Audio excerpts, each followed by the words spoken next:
تھوڑا توجہ دیں. نحمدہ و نصلی علی رسول الکریم اما بعد فاعوذ باللہ من الشیطان الرجیم بسم اللہ الرحمن الرحیم. آپ کو میں خوش آمدید کہتا ہوں. یہ میں ہیڈ آفس ہے خاکسار تحریک اور بانی تحریک حضرت علامہ عنایت اللہ خان المشرقی کا مزار ہے، اور یہ مرکز پری پارٹیشن سے پہلے 1931 میں یہ تحریک قائم ہوئی تھی، اور انگریز کے خلاف انہوں نے ایک منظم اس تحریک نے ایک جد و جہد کی ہے. اس کا تاریخ میں اتنے حوالہ جات موجود نہیں ہیں، لیکن اگر ہم گوگل پر سرچ کریں گے حضرت علامہ مشرقی اور خاکسار تحریک تو بہت زیادہ مواد ہمیں ملتا ہے. اور انہوں نے جو تحریک چلائی وہ عزرو قرآن چلائی، اور اس کی مقصدیت دین اسلام کا غلبہ تھا. لیکن اس وقت ہندوستان جو تھا وہ انگریز حکومت کے زیر تسلط تھا، تو اس تسلط کے نقطہ نظر سے پھر یہ ایک آزادی کی تحریک میں کنورٹ ہو گئی آگے چل کر.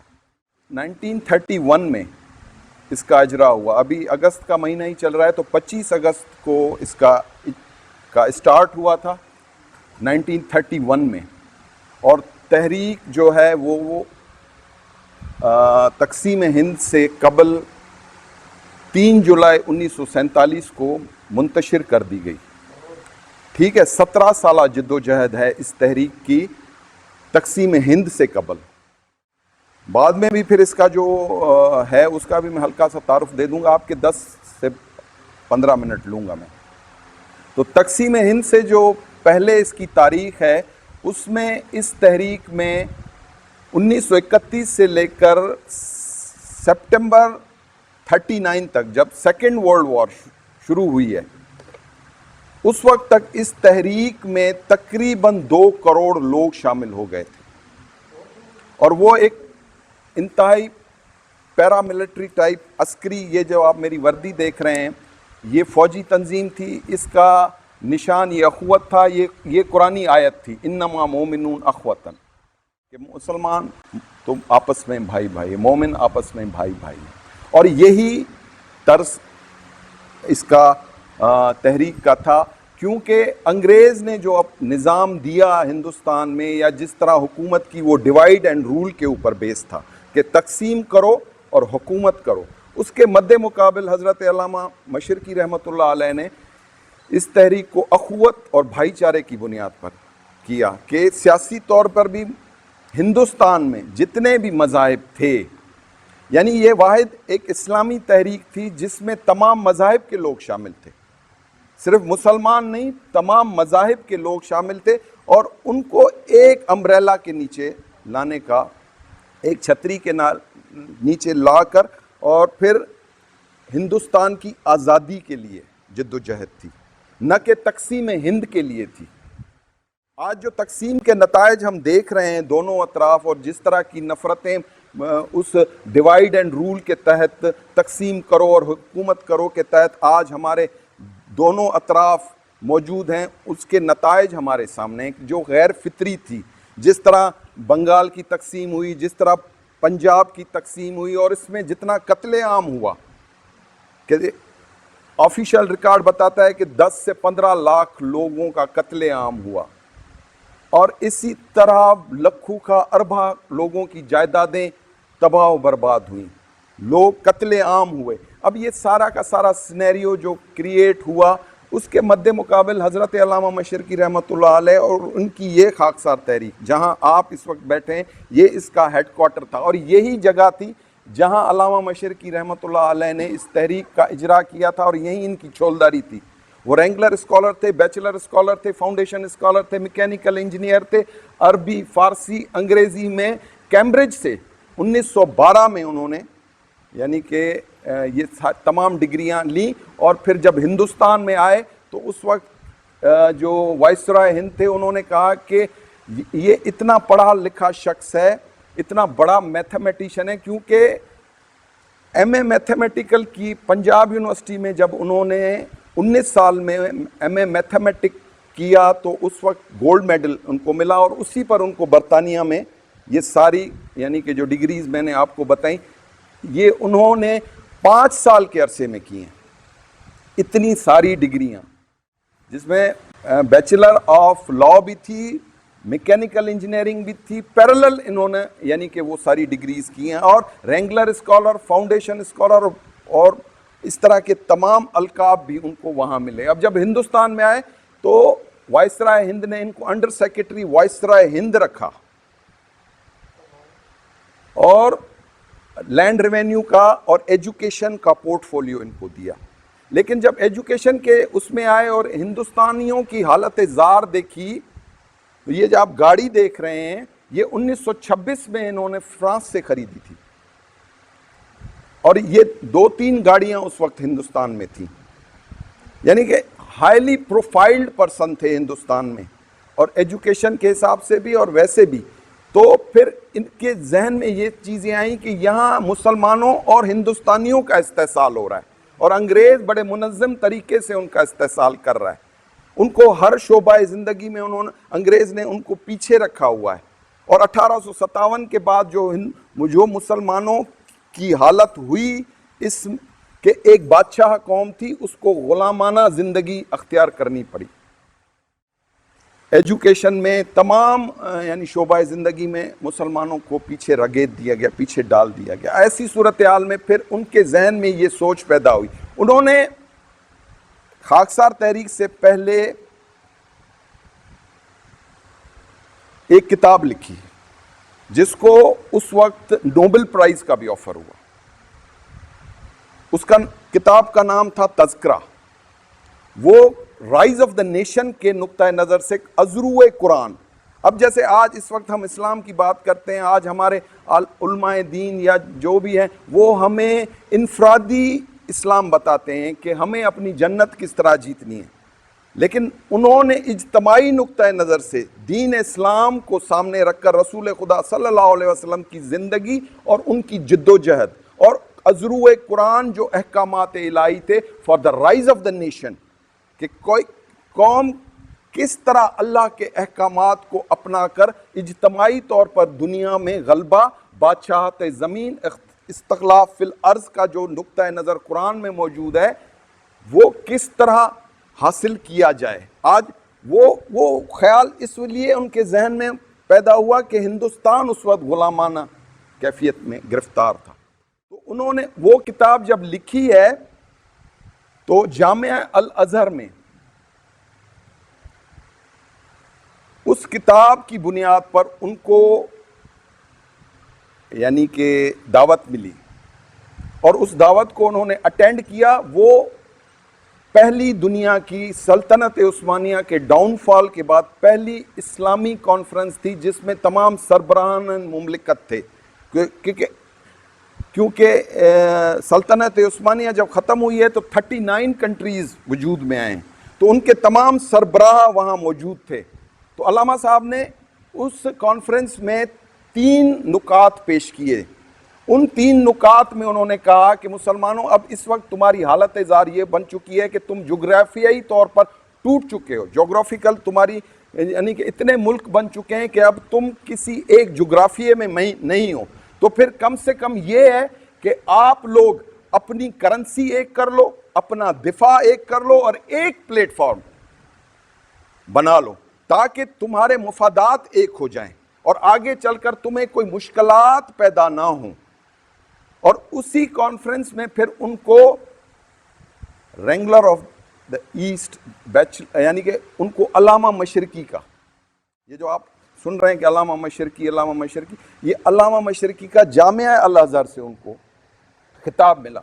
اس سے پہلے انگریز نے بھی ان کو کہا کہ آپ ہم سے سر کا خطاب لیں، خان بہادر کا لے لیں، اور تو انہوں نے یہ چیزیں نہیں لیں، اور انہوں نے اپنی کتاب میں ایک میں لکھا ہے، حریم غیب ہے ان کی ایک کتاب، ان میں انہوں نے لکھا ہے علامہ اقبال، سر علامہ اقبال کے لیے، کہ سر علامہ اقبال کا جو خطاب تھا اس کی سفارش انگریز کو میں نے کی تھی۔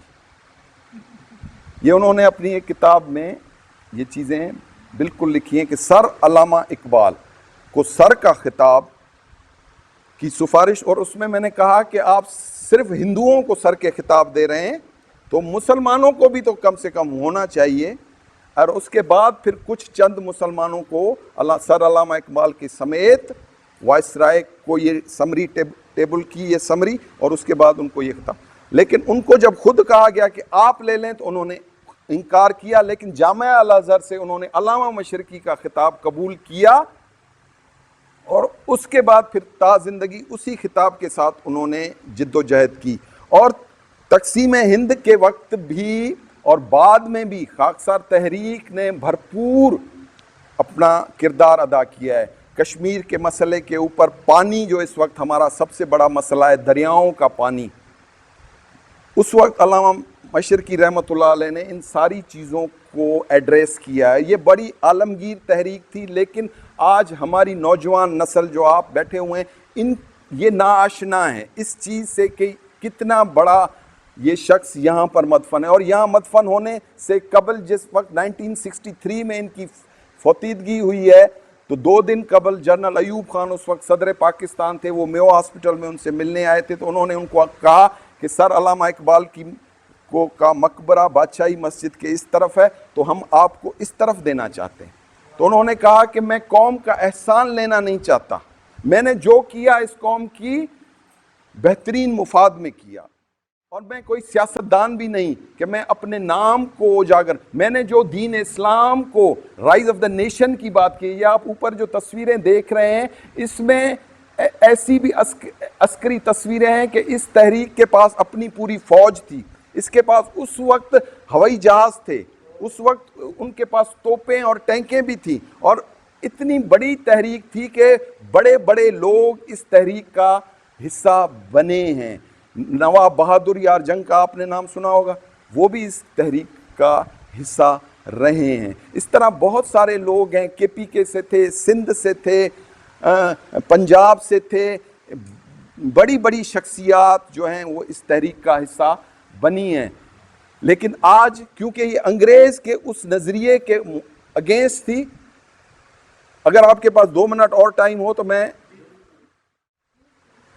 جو جمہوری نظام حکومت دیا گیا ہے, جو آج بھی ہمیں جمہوریت کے نام پر ہم ووٹ کرتے ہیں, عوام کے حقوق کی بات کرتے ہیں, اس کے مد مقابل حضرت علامہ مشرقی نے اس وقت محلہ وار نظام حکومت کا کانسیپٹ دیا ہے کہ کس طرح کمیونٹی بیسڈ آج جتنے بھی بڑے بڑے ادارے ہیں, این جی اوز ہیں, اور یہ ہندوستان کی, میں آپ کو دعوے کے ساتھ کہتا ہوں کہ اس وقت کی پہلی این جی او بھی تھی, نان گورنمنٹل آرگنائزیشن تھی جو خدمت خلق بھی کرتی تھی اور کمیونٹی بیسڈ کرتی تھی, محلے کی. وہ کہتے ہیں کہ قوم کو اٹھانے کا جو سب سے بنیادی جو مقام ہے وہ اس کا محلہ, اس کی سوسائٹی ہے. اس سوسائٹی میں اگر آپ ریفارمز لے کر آتے ہیں تو اس سوسائٹی میں جب تک ریفارمز نہیں ہوں گے قوم اوپر جا کر کہیں اپنی تقدیر بدل نہیں سکتی. تو محلے کی سطح پر جہاں 50 گھر ہیں, 100 گھر ہیں, ان کے لیے کمیونٹی ریفارمز ہونے چاہیے, ان پر ایجوکیشن پر کام ہونا چاہیے, ان کی نفس کی اصلاح ہونی چاہیے, اور جو جماعت کھڑی ہو وہ اتنی اس علاقے میں, اس محلے میں اتنی جماعت, اتنے نوجوان ہوں کہ جو سماج دشمن ایسی برائیاں ہیں ان کو بھی قوت اور طاقت سے روک دیا جائے. اور یہ سارا نظام انہوں نے اس محلہ وار نظام میں بتایا ہے, جس میں پھر 2 کروڑ لوگ اس سوسائٹی بیسڈ, اس کمیونٹی بیسڈ نظام کا حصہ بنے. اور یہی نہیں, میں آپ کو ایک بہت مزے کی بات بتاؤں کہ انہوں نے عسکریت, فوجی سیکیورٹی کے لیے دیا کہ ہندوستان میں ہر شخص اپنی سیکیورٹی خود کرے, اسی لیے وہ وردی پہن لے. اور دوسرا, انہوں نے اس تحریک میں سب سے پہلے کاٹیج بیس انڈسٹری کو متعارف کرایا ہے. اس کاٹیج بیس انڈسٹری کی ہمیں جو نظر آتی ہیں باقیات وہ گجرانوالا اور گجرات میں آج بھی ہیں. اور اس کے ساتھ ساتھ انگریز کی اس حکومت کی موجودگی میں انہوں نے کرنسی نوٹ تک بھی جاری کیے جو ان 2 کروڑ لوگوں کے درمیان لین دین ہوتا تھا.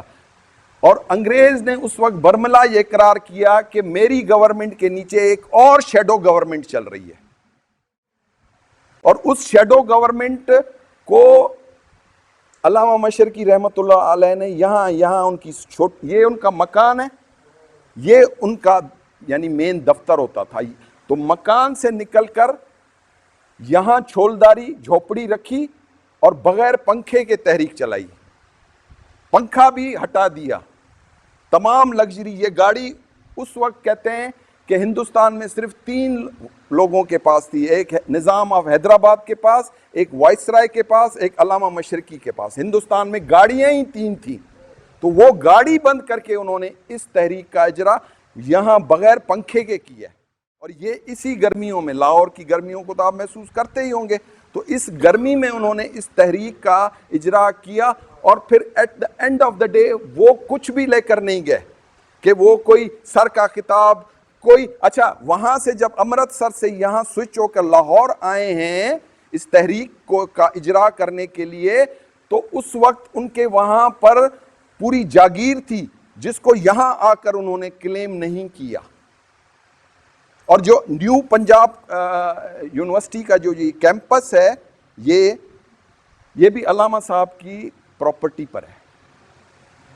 تو یہ سارا ان کا مختلف اس میں ان کے اپنی ایک کنٹریبیوشن ہے، پولیٹیکل ہے، خدمت خلق کے سوشل ریفارمز پر انہوں نے کام کیا ہے، اور جو مذہبی نقطہ نظر کہ مسلمانوں تمہارے اندر تفرقہ بازی اتنی پھیل چکی ہے کہ تم اب تا قیامت ایک نہیں ہو سکتے، تو اس تفرقے کو ختم کرنے کے لیے خاموشی اختیار کرو، ایک دوسرے پر لعن طعن بند کرو اور ایک مٹھی بن جاؤ. تمہارے خلاف سازشیں ہو چکی ہیں، تمہارے خلاف پچھلے کئی 100 سالوں سے تمہارے خلاف یہ سازش ہو رہی ہے کہ تمہارا شیرازہ ساری دنیا میں بکھیر دیا گیا ہے. تو ان ساری چیزوں کو سامنے رکھتے ہوئے انہوں نے اس تحریک کو، لیکن پھر جناح صاحب کے رہنمائی میں یہ جب آزادی ہوئی ہے تو پھر انہوں نے کہا کہ اگر قوم سمجھتی ہے کہ قلم سے آزادی اور اس کے ثمرات قوم کو مل سکتے ہیں تو بے شک قوم لے لے، لیکن آزادی کی تاریخ ہمیشہ خون سے لکھی جاتی ہے. تاریخ اس کی گواہ ہے کہ جو قومیں جب تک خون دیتی ہیں، قربانی دیتی ہیں، وہ کامیاب بھی ہوتی ہیں اور ان کو ہی سب کچھ ملتا ہے. لیکن اب ہم یہ ساری چیزیں دیکھ رہے ہیں کہ آج ہم کس طرح اس ملک میں گزار رہے ہیں. تو یہ ایسے دانا لوگوں کا، ایسے عقل مند لوگوں کا جو فیٹ آف دا نیشن بتاتے ہیں، جو آپ پامسٹ کے پاس چلے جاتے ہیں، آپ کو ہاتھ دکھاتے ہیں کہ میرا ہاتھ بتا دیں، آپ میرا ہاتھ دے کر بتا دیں. لیکن ہی واز دا مین کہ انہوں نے بتایا فیٹ آف دا نیشن. انہوں نے 1956 میں اقبال پارک، یہاں جو مینار پاکستان ہے، یہاں پر ان کا ایک خطاب ہے. 1 لاکھ کا پریزنس تھا. اور میں آپ کو مزے کی بات بتاؤں، اس وقت میرا ریکارڈ روم بند پڑا ہے، میں آپ کو ٹکٹ دکھا سکتا ہوں محترم کہ 1 روپے کا ٹکٹ بکا تھا. وہ جیسے سینما کا ٹکٹ بکتا ہے ایسے علامہ مشرقی کا وہ ٹکٹ بکا تھا. اس 1 لاکھ کے جلسے میں 1956 میں انہوں نے کہا میری آنکھیں دیکھ رہی ہیں یورش کا طوفان، زندہ باد اور مردہ باد کے نعرے. اگر ملک کی قیادت مضبوط ہاتھوں میں نہ ہوئی تو سن 70-71 میں پاکستان ٹوٹ جائے گا. And it was 1956. اور وہ اس وقت قوم کی حالت زار دیکھتے ہوئے وہ کہتے ہیں کہ میں کوئی ولی نہیں تھا، لیکن میرا حسابی اندازہ کہتا ہے کہ جس طرف جا رہی ہے یہ قوم اور اس کے رہنما جس طرف جا رہے ہیں، اور یہ جو سیاہکاریاں ہو رہی ہیں سیاست کے نام پر، یہ ملک سن 70-71 میں ٹوٹ جائے گا اور تم کچھ بھی نہ کر سکو گے. ایک طرف اٹک کا دریا ہوگا، دوسری طرف چین کی سرحدیں ہوں گی، اور تمہیں اس خطے میں رہنے کے لیے دوسرا مذہب اختیار کرنا پڑے گا. خطے کی بات کی. آج ہم ہندوستان میں دیکھتے ہیں کہ مودی وہاں پر کیا کر رہا ہے، کتنا ظلم و ستم کر رہا ہے. یہ وہ لوگ، اور وہ 23 کروڑ، وہ جو 7 کروڑ لوگ ہم تقسیم ہند کے بعد مسلمان کی صورت میں چھوڑ آئے، وہ آج 23 کروڑ غربت کی لکیر کے نیچے زندگی گزار رہے ہیں. ان کا کوئی پرسان حال نہیں ہے، جس طرح ہمارا یہاں کوئی پرسان حال نہیں ہے. تو ان ساری چیزوں کو سامنے رکھتے ہوئے انہوں نے جو رائز آف دا نیشن کی ازرو قرآن بات کی ہے، اور ان کی اس فلسفی پر، ان کی اس رائز آف دا نیشن کی تھیوری پر بہت سارے لوگوں نے عمل درآمد کیا. پچھلے دنوں آپ ہی کی طرح ایک ترکی سے وفد آیا تھا طیب اردگان صاحب نے, کہ انہوں نے اسپیشلی تذکرہ, وہ جو نوبل پرائز بک تھی, اس کو مانگا, اور دوسرا آئین مشرقی جس کانسٹیٹیوشن آف فری انڈیا, جب ہندوستان کو آزادی دینے کے لیے انگریز راضی ہوا تو اس نے کہا کہ ہندوستان کے مسلم لیگ اور کانگریس دونوں مجھے ہندوستان کو آزاد کرنے کے بعد کوئی آئین دیں کہ کیا کانسٹیٹیوشن ہوگا. اس constitution they are fail to submit, لیکن علامہ مشرقی رحمۃ اللہ علیہ نے اس وقت constitution of free India submit کروایا تھا, لیکن وہ ریجیکٹ اس لیے ہوا کہ اس وقت خاکسار تحریک کو نمائندہ جماعت قرار نہیں دیا گیا. ان ساری چیزوں, اور پھر اس میں انہوں نے جو کانسٹیٹیوشن کی بنیاد رکھی اور جس طرح انہوں نے اپنے اس کمیونٹی بیسڈ محلہ ور نظام کے تحت حکومت کی تشکیل کا ڈھانچہ دیا, وہ چیز طیب اردگان صاحب نے اسپیشلی ریکویسٹ کر کے اپنے وفد کو بھیج کر یہاں سے منگوائی. تو اس طرح بہت سارے لوگ یہاں آتے ہیں, بڑے بڑے اینکر آتے ہیں, پچھلے دنوں جاوید چودھری صاحب بھی آئے ہوئے تھے, اور اس طرح دوسرے بڑے اینکرز ہیں, یا جیسے قاسم علی شاہ صاحب ہیں, موٹیویشنل اسپیکر ہیں, وہ اس طرح کے بہت لوگ آتے رہتے ہیں. وہ ان کو یہی بریفنگ ہوتی ہے کہ آپ اس شخصیت کو, اور پھر میں ان سے سوال بھی کرتا ہوں جو اس طرح کے لوگ جو میڈیا سے کنسرنڈ ہیں, ان سے میں پوچھتا ہوں کہ بڑا قصور کیا ہے. وہ کہتے ہیں کہ نہیں جناب, ہمیں اس شخصیت کے بارے میں بولنے سے منع کیا گیا ہے حکومتی سطح پر آج بھی.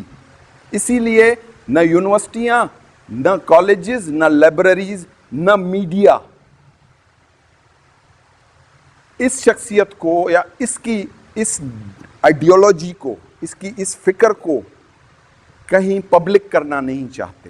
وہ چاہتے ہیں کہ یہ آئیڈیالوجی دبی رہے. کیوں کہ اس سے مسلمان کا وہ فطری جذبہ ابھرتا ہے کہ جو اس وقت رسول خدا صلی اللہ علیہ وسلم نے ازرو قرآن اس عرب بدو قوم کے اندر پینیٹریٹ کیا تھا, اور ایک عرب بدو قوم کو اٹھا کر دنیا پر حاکم بنا دیا, بادشاہت زمین کا ان کو تصور دے دیا کہ حضرت عمر فاروق کے دور میں 22 لاکھ مربع میل فتح ہو کے وہ اسلامی سلطنت کا حصہ بن گئی, بیت المقدس فتح ہو گیا. آج ہم دیکھتے ہیں آج بیت المقدس میں کیا ہو رہا ہے, کشمیر میں کیا ہو رہا ہے, عراق میں کیا ہو رہا ہے, شام میں کیا ہو رہا ہے. وی ڈزنٹ میٹر دیٹ کہ ہم کہتے ہیں کہ بھائی وہ عربی مسلمان ہیں, یہ اجمی مسلمان ہیں, ہمارا ان سے کیا, ہم اپنی جنتوں کی فکر پڑی ہوئی ہے. تو یہ سارا کانسیپٹ, کیونکہ ہم انفرادیت میں آ گئے, ہم نے اجتماعی نقطہ نظر کو چھوڑ دیا. تو علامہ مشرقی کا دین اسلام کے بارے میں 80 to 90% اجتماعیت بیسڈ ہے. تو یہ تھوڑا سا انٹروڈکشن تھا. بہت شکریہ جی بہت اپنے ادارے میں آپ کو دعوت دینا چاہیں گے, اور اس گروپ کی طرف سے آپ کو موتی ہے کہ چند پودے پیش کرنا چاہیں گے. جی نہیں بالکل.